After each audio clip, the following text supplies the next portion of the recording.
The music in the film is also top-notch.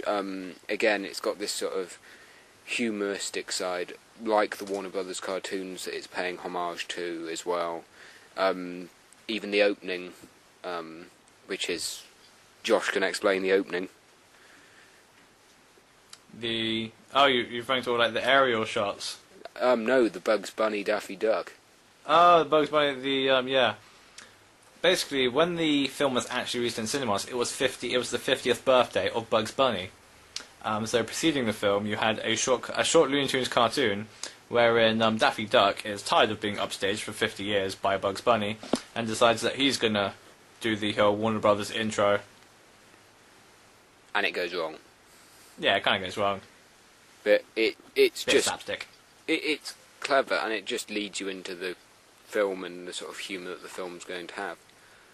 Then later on again, Daffy Duck actually appears during the credits, mocking them for being far too long and boring. With the music, back to the music, the music used in the opening builds the scene great, with the overhead shots of, it is New York, isn't it? Yeah, that's actually stock footage from Superman 4. Oh. Fair enough. You learn a new thing every day. But yeah, the music they use in that, I am pretty certain they end up reusing in Home Alone 2 during the advert for the hotel that Macaulay Culkin's character ends up staying in. I don't know if it is true. I just like to think it is, and that was a Christmas film. There we go. Next week, Home Alone 2. No creatures involved. Yeah, I mean, there's no real bad flaws in the film that I saw. There's the odd thing, like, they get a television towards the start, they put one in Mr. Wing's shop, they don't actually plug in an antennae, but somehow it gets the trailer for Rambo 3. I think it's Rambo 3. It seems to be Rambo 3, from my memory. And that leads to the wonders of Gizmo turning Rambo. After the training montage, cute little training montage. The only problem I have is with a scene involving the Bat Gremlin, who bursts out through the wall of the building, creating the Batman logo, which I thought was hilarious. But then, as he's flying around, it's done in claymation. It didn't look that bad. I can't help it. It just looks bad to me. I have like this weird sort of thing against claymation. Yeah, I guess. I bloody hate it.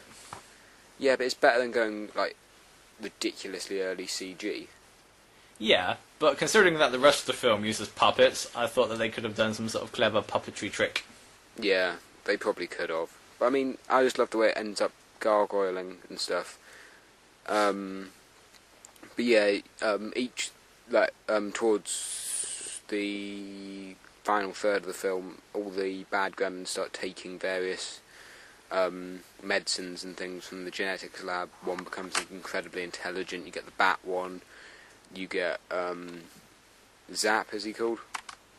Zax.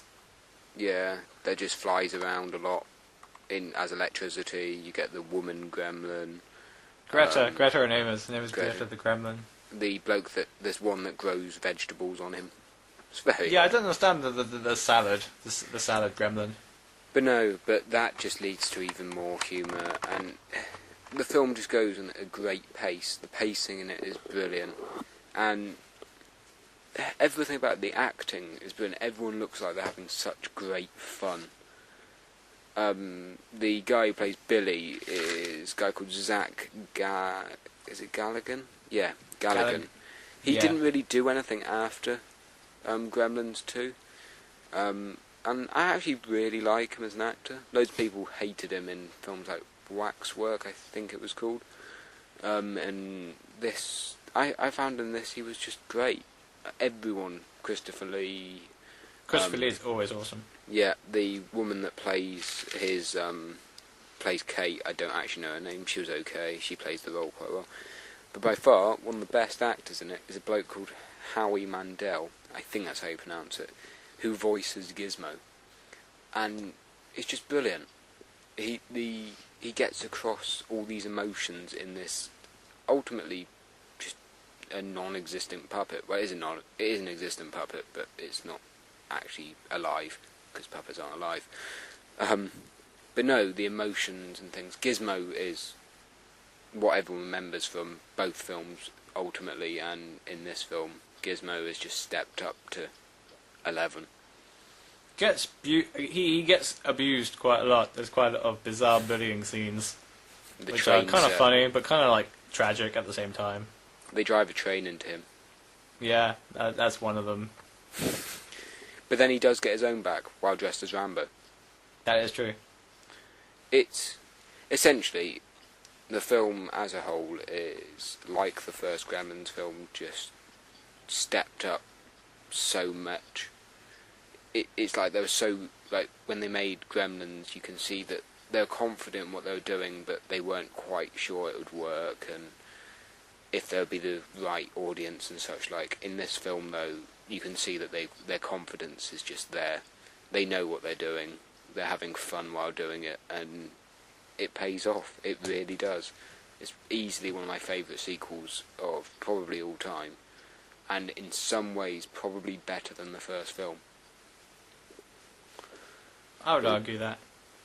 You'd argue it's not, or you would argue that it is? I'd argue that it is. Yeah.